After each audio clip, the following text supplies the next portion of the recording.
ये ट्रायल एक नाइंसाफी है। मेरे दोनों मुवक्किलों को 1 साल बिना किसी वकील के हिरासत में रखा गया। मैं अदालत से दरख्वास्त करता हूं कि दोनों अभियुक्तों को सुनवाई का एक और मौका दिया जाए। योर ऑनर, पर हमारे पास चश्मदीद गवाह हैं, जिनमें वो लोग भी शामिल हैं जिनसे इन लोगों ने पेट्रोल खरीदा, माचिस खरीदी। उनके बयानात से साफ साफ जाहिर होता है कि ये काम बहुत ही सोच समझकर और पुख्ता प्लानिंग के साथ किया गया। गवाह गलत भी हो सकते हैं योर ऑनर। यहाँ कुछ डिक्लेरेशंस हैं जो कहती हैं कि वारदात के समय 2 नहीं बल्कि 4 लड़के मौजूद थे, और कुछ गवाहों ने तो अदालत में इन दोनों की गलत पहचान की। गोपाल सिंह की गवाही में ये साफ साफ दर्ज है कि जिस समय वो जलती हुई बस से उतर के भाग रहा था, उस समय झूमर प्रसाद ने उसकी पैंट तक उतरवा ली थी। सर, दर्ज की गई रिपोर्ट के मुताबिक गोपाल सिंह की पैंट का कलर था भूरा, और जो पैंट बरामद की गई है उसका रंग है आसमानी। अभी तक हमारी इन्वेस्टिगेशन एजेंसी ने इस सवाल को सुलझाया नहीं है। उस रात जलती हुई बस में इतना हड़कंप था, इतनी आपाधापी थी कि गवाहों की याददाश्त का थोड़ा इधर उधर होना एक मामूली सी बात, और खासतौर पे तब जब वो गहरी नींद से चौंक कर उठे हो। तो फिर मेरे मुवक्किलों को बेनिफिट ऑफ डाउट तो मिलना ही चाहिए योर ऑनर। ये उनका पहला जुर्म था, और इस जुर्म के पीछे अगर कोई मकसद था तो वो था सिर्फ चोरी करना। किसी को मारना या किसी को जला देने की उनकी मंशा बिल्कुल नहीं थी। कोई व्यक्ति पेट्रोल छिड़क रहा है, हाथ में माचिस की जलती हुई तीली लिए खड़ा है, मेरी समझ में यह नहीं आता है कि होने वाले हादसे से वो बेखबर कैसे हो सकता है। मैं अदालत से दरख्वास्त करूंगा कि 23 लोगों की जान लेने वाले इन दरिंदों को फांसी से कम सजा ना दी।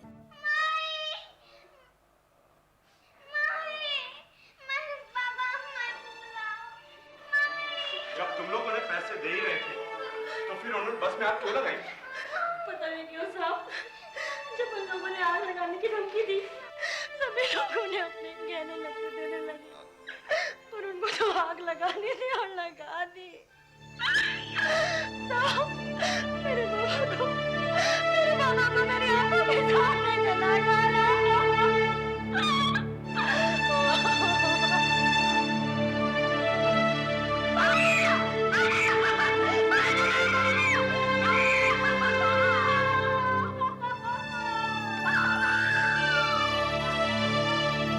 अगले कुछ ही दिनों में पुलिस ने दोनों कथित मुलजिमों को पकड़ने के लिए अपना जाल फैला दिया। इस हादसे में बच निकले यात्रियों की मदद से उन दोनों का हुलिया तैयार किया गया। फिर उनके पोस्टरों को आसपास के गांवों की दीवारों पर चिपका दिया गया।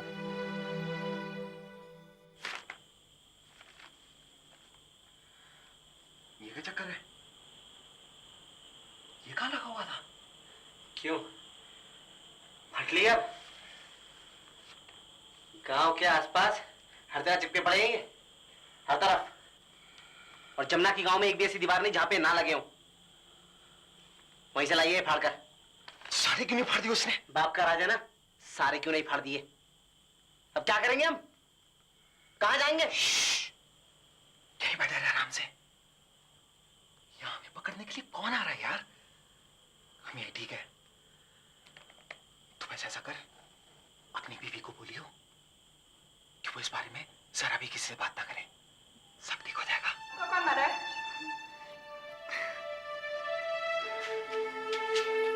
उन्होंने मेरी गुड़िया भी ले ली और उसके बर्तन भी। माँ ने आपके लिए लड्डू बनाए थे, वो भी चले गए। माँ कहाँ है? वो क्यों नहीं आई? माई भी आ जाएगी। तू बस चुप कर जा। तूने सुना नहीं डॉक्टर साहब ने क्या बोला था? कम बोलेगी तो जल्दी अच्छी हो जाएगी। क्या हो रहा है यहाँ पे? ये क्या हो रहा है? आपको किसे अंदर आने दिया? कैमरा लेकर के कैसे अंदर आ गए आप? 22 लोग यहाँ पे मर चुके हैं, लोग यहाँ दर्द से तड़प रहे हैं और आपको कैमरा चलाने की लगी हुई है। बाहर निकलिए। किसने इन्हें अंदर आने दिया? किसी को अंदर आने मत देना। इंस्पेक्टर साहब, आप प्लीज समझने की कोशिश कीजिए। मुझे अपनी स्टोरी के लिए कुछ लोगों से तो बात करनी पड़ेगी। मैं क्या इस छोटी लड़की से बात कर सकती हूँ प्लीज? क्यों नहीं बात हो सकती? उसमें तो आपकी स्टोरी के लिए पूरा मसाला मिलेगा। बूची से बढ़कर कौन हो सकता है? तस्वीर उतार लेना उसकी अच्छे से। 6 साल की है वो, पूरी तरह से झुलसी पड़ी हुई है। इस हादसे में उसकी माँ भी मर गई, फिर 5 दिन से वो माई माई पुकारे चली जा रही। जितनी ऊंची उसकी पुकार उतनी अच्छी आपकी स्टोरी है ना? डॉक्टर, डॉक्टर साहब, डॉक्टर साहब, जल्दी आओ। मेरी बच्ची को कुछ हो गया, मेरी बच्ची को कुछ हो गया। बच्ची, बच्ची, ये एकदम से बेहोश हो गई। बच्ची,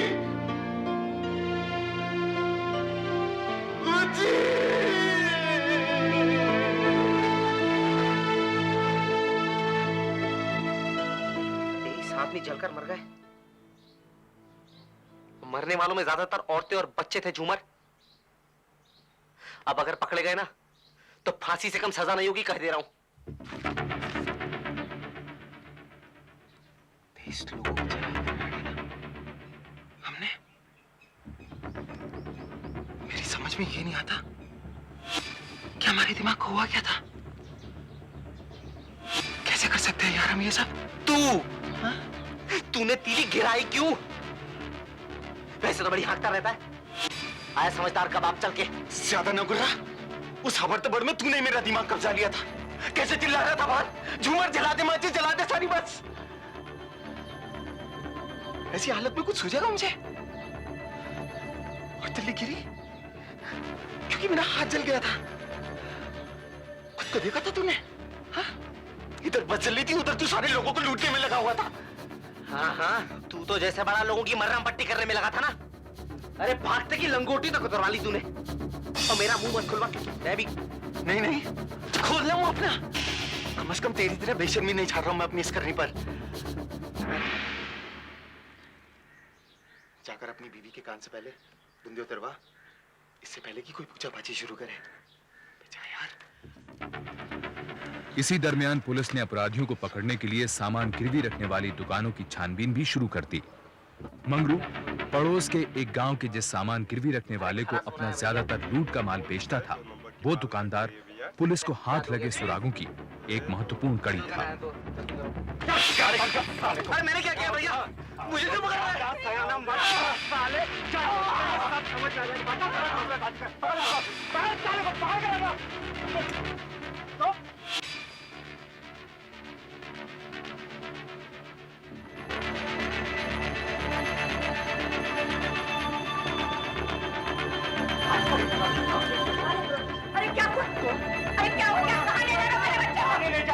भाई इसकी खातिरदारी क्या किया मेरे बच्चे ने भाई?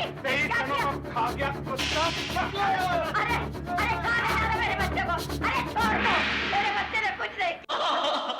तो मैंने कुछ नहीं किया, मुझे माफ करना। उसी रात झूमर और मंगरू से पूछताछ शुरू की गई, जहां उन्होंने बस का लूटना और जलाना कबूल किया। वे पुलिस को उन जगहों पर भी लेकर गए जहां से उन्होंने छुरा, पेट्रोल और माचिस की डिबिया खरीदी थी। 2 हफ्तों के बाद एक पहचान परेड करवाई गई। इस परेड में हादसे से बचे यात्रियों ने झूमर और मंगरू को पहचानने का दावा किया। मंगरू राम और झूमर प्रसाद के खिलाफ चार्जशीट तकरीबन 2 महीनों के बाद दाखिल हो सकी। वो सब झूठ है जज साहब। मैं ठहरा एक गरीब दलित, मुझ पर इल्जाम लगाना कौन सा बड़ा काम ठहरा? जब असली चोर नहीं पकड़ गया तो मुझे फंसा दिया। साहब मुझे छुड़ाओ, मुझे जाने दो। इस हादसे में 23 लोगों की जानें गई हैं। वो भी तो गरीब थे, लाचार थे। उनके बारे में कुछ सोचा तुमने? क्या इन 23 मौतों की जिम्मेदारी तुम कबूल करते हो? मैं किसी की मौत का जिम्मेवार नहीं हूं सरकार। इस इलाके में अपराध दर इतनी ऊंची और सुनवाई के लिए इंतजार में पड़े मुकदमों की सूची इतनी लंबी थी कि जांच गिरफ्तारी के तकरीबन 1 साल बाद ही शुरू हो सकी। प्रोसिक्यूशन के वकील हरि प्रसाद के पास चश्मदीद गवाहों, बस यात्रियों और ड्राइवर के बयानों का अंबार लग गया। लेकिन झूमर और मंगरू को सरकार की तरफ से बचाव के लिए अभी तक कोई भी वकील नहीं दिया गया था। जनाब, बस को चढ़े अभी आधा घंटा बीता होगा कि मुझे पेट्रोल की बदबू आने लगी। मैंने बस को रोक दिया और कंडक्टर को कहा देखने के लिए। अरे ये पेट्रोल की बदबू कहां से आ रही है, जरा देखिए मेरे यार। ये लड़का बस में पेट्रोल गिराने लगा और वो दूसरा वाला जोर जोर से चिल्ला रहा था कि अगर किसी ने पैसे न दिए तो वो पूरी बस में आग लगा देगा। सारे लोग डर के मारे इधर उधर भागने लगे। ये लड़का उतरा।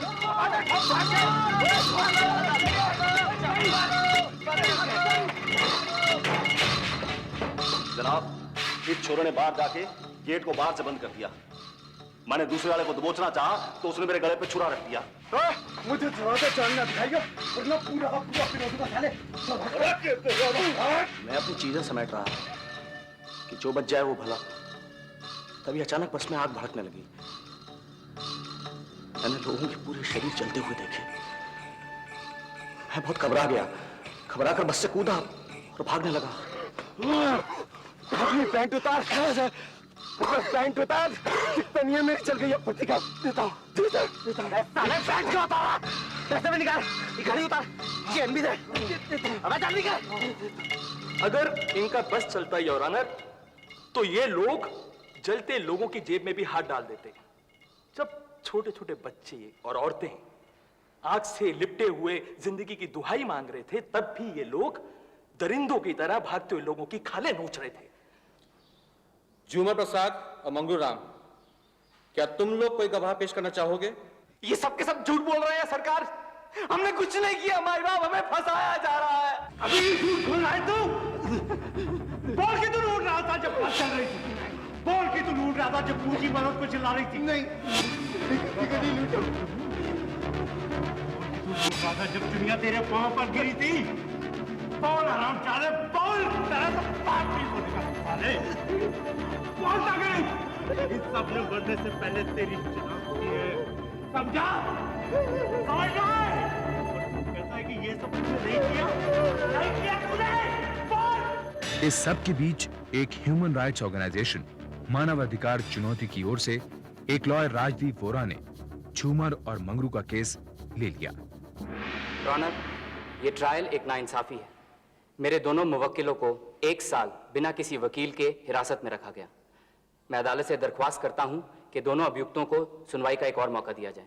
योर ऑनर, पर हमारे पास चश्मदीद गवाह हैं, जिनमें वो लोग भी शामिल हैं जिनसे इन लोगों ने पेट्रोल खरीदा, माचिस खरीदी।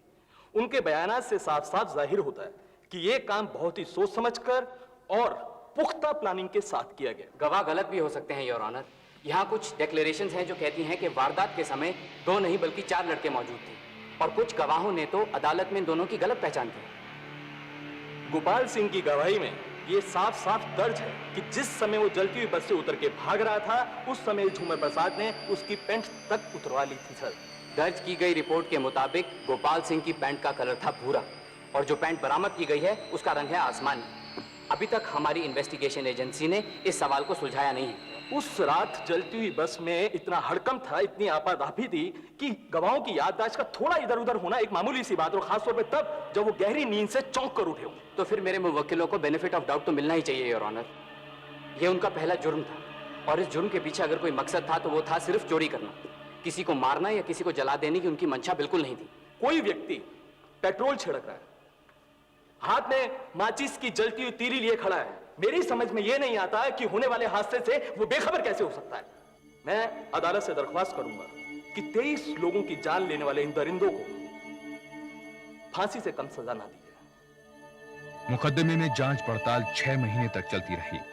जांच के अंत में जज का यह मानना था कि दोनों अभियुक्त इस त्रासदी में मारे गए 23 लोगों की मौत के जिम्मेदार हैं, पर उन्होंने कहा कि वो अपना फैसला अभियुक्तों से अकेले मिलने के बाद देंगे। झूमर और मंगरू की जज से 2.5 घंटे तक बातचीत चली। इस दौरान अदालत के बाहर भीड़ जुटी हुई थी, जो ये शर्त लगाने में मसरूफ थी कि आखिर सजा क्या ठहराई जाएगी। वहां 2 लोगों की जिंदगी दांव पर लगी है और आप लोग सट्टा खेल रहे हैं। बंद कीजिए ये मजाक, शर्म आनी चाहिए। और तुम्हारी शर्म कहां गई?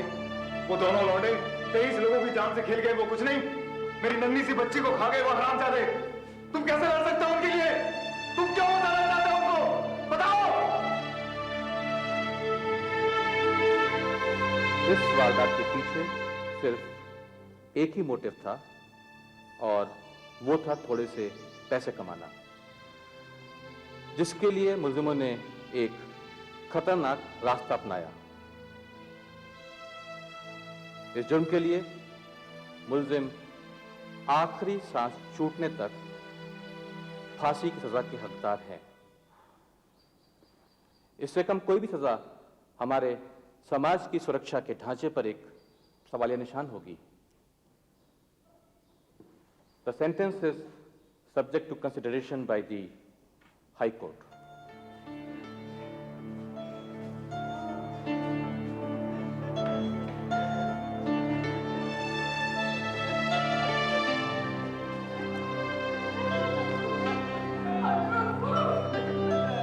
तेरे कलेजे ने ठंडक ने फांसी दिलवा कर, अरे हमें भी मार डाल, चला के हमें भी फांसी के सकते पर। आप किसी से क्या कहना है बेटा? इसकी करने की तो इसे सजा मिल गई। मुझे किसी से कोई शिकायत नहीं, कोई शिकायत नहीं। फांसी की सजा ने काफी हंगामा खड़ा कर दिया। हालांकि ह्यूमन राइट्स ऑर्गेनाइजेशन और मृत्युदंड की खिलाफत करने वाले झूमर और मंगरू पर लगाए गए इल्जामों से सहमत थे, फिर भी उन्होंने इस सजा का जमकर विरोध किया। राजदीप बोरा ने सेशंस कोर्ट के इस फैसले को जबलपुर हाई कोर्ट में चुनौती दी। तुम इतने यकीन से कैसे कह सकते हो कि झूमर और मंगरू को फांसी ही होनी चाहिए? जब बस चल रही थी, लोग मर रहे थे, जब झुलसे हुए लोगों को अस्पताल ले जाया जा रहा था, जब अस्पताल में लोग हर सेकंड मौत से जूझ रहे थे, उस वक्त वहां खड़ा होकर ड्यूटी मैं कर रहा था। राजीव साहब, मैं, आप नहीं। अगर उनमें से किसी एक की भी करा आपके दिल से होकर के गुजरती ना, तो मैं आपसे पूछता, क्या चाहते हैं आप? आप जज्बातों में बह रहे हैं इंस्पेक्टर साहब। जरा सोचिए, इन दोनों को फांसी दे देने से मसला हल नहीं हो जाएगा, दुनिया सुधर नहीं जाएगी। इस जुर्म की जड़ हमारा सामाजिक और आर्थिक पिछड़ापन है और इसे हम नजरअंदाज नहीं कर सकते। बात अगर पिछड़ेपन की है तो देश की आधी जनता गरीबी की जिंदगी बसर कर रही है। आपके हिसाब से तो उन सबको छुरा लेकर निकल जाना चाहिए, बसों को लूटने, लोगों को जलाने के लिए, है कि नहीं? हमारे कहने का मतलब है इन दोनों को फांसी दे देने से पूरे देश में जुर्म खत्म हो जाएगा। पूरी दुनिया में कहीं भी फांसी के डर से जुर्म घटा नहीं है। क्यों हमें किसी की हत्या करनी पड़ती है ये दिखाने के लिए कि हत्या पाप है? क्यों? मुझे आपकी दुनिया और आपकी महानता से कोई लेना देना नहीं है। मैं ये चाहता हूँ कि उन दोनों को फांसी लगनी चाहिए, बस। एक तरफ तो तुम उन दोनों को फांसी की तरफ धकेल रहे हो और दूसरी तरफ खुद हर महीने उनके घर जाकर उनका खर्चा पानी देते हो। क्यों करते हो ये सब? क्या ये तुम्हारे अंदर का चोर नहीं है? जवाब दो।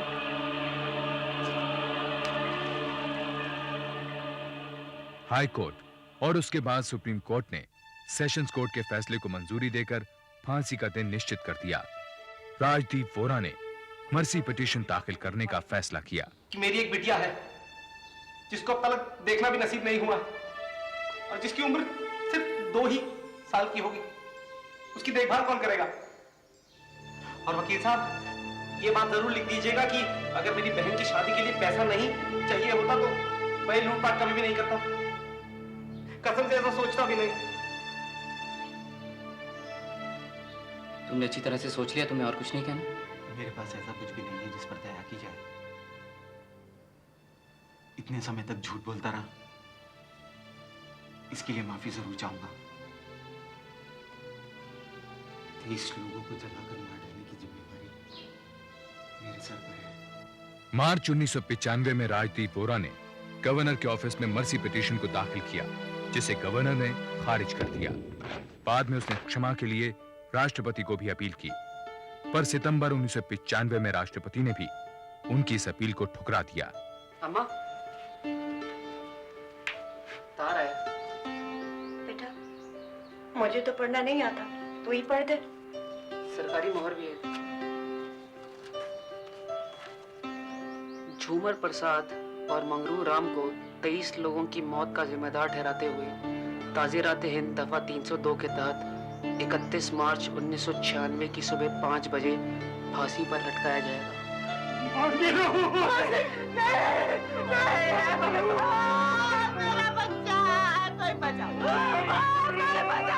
इस समय तक सरकार को बहुत सी नेशनल और इंटरनेशनल ऑर्गेनाइजेशन से झूमर और मंगरू को माफ करने की अपील से भरी चिट्ठियां मिलने लगी। ह्यूमन राइट्स ऑर्गेनाइजेशन ने दूसरी मर्सी पिटीशन पब्लिक अपील के रूप में राष्ट्रपति तक आगे बढ़ाई। उधर राजदीप बोरा राष्ट्रपति का जवाब आने तक फांसी की सजा पर स्टे ऑर्डर लेने के लिए दिल्ली पहुंचे, लेकिन भोपाल के जेल अधिकारी इस सब से बेखबर थे। मुझे पता मेरे जीवन की और कितनी घड़ियां बाकी हैं, मेरी कितनी सांस जिंदगी और मौत के बीच में है, क्योंकि जिंदगी जितनी भी मुझे मिली है उसे मैंने जैसे इस्तेमाल किया मुझे नहीं मालूम कि उसका फल कौन कमाएगा। मुझे मेरे सब अपराध क्षमा करो। मैं जानता हूँ बहुत देर हो चुकी है, लेकिन प्लीज ये 2 लोगों की जिंदगी और मौत का सवाल है। मुझे ये डॉक्यूमेंट आज ही चाहिए। आप प्लीज थोड़ा जल्दी कीजिए।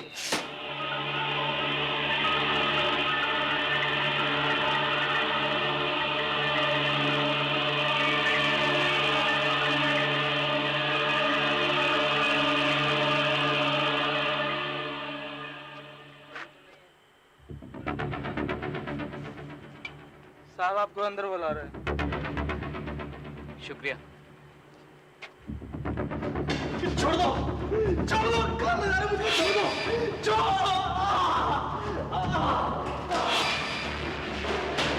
क्या हुआ? हमें स्टे ऑर्डर मिल गया है और ये अब खबर जल्दी से भोपाल पहुंचानी है। हमारे पास वक्त बहुत कम है, चलो।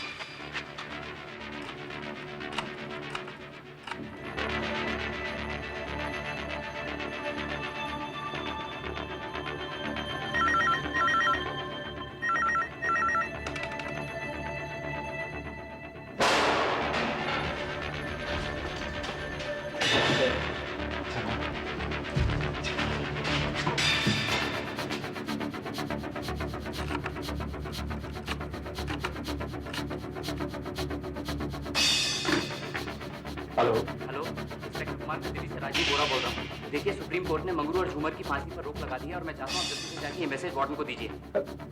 लेकिन कुछ नहीं, मैं चाहता हूँ अभी आप जाइए और मैसेज दीजिए प्लीज।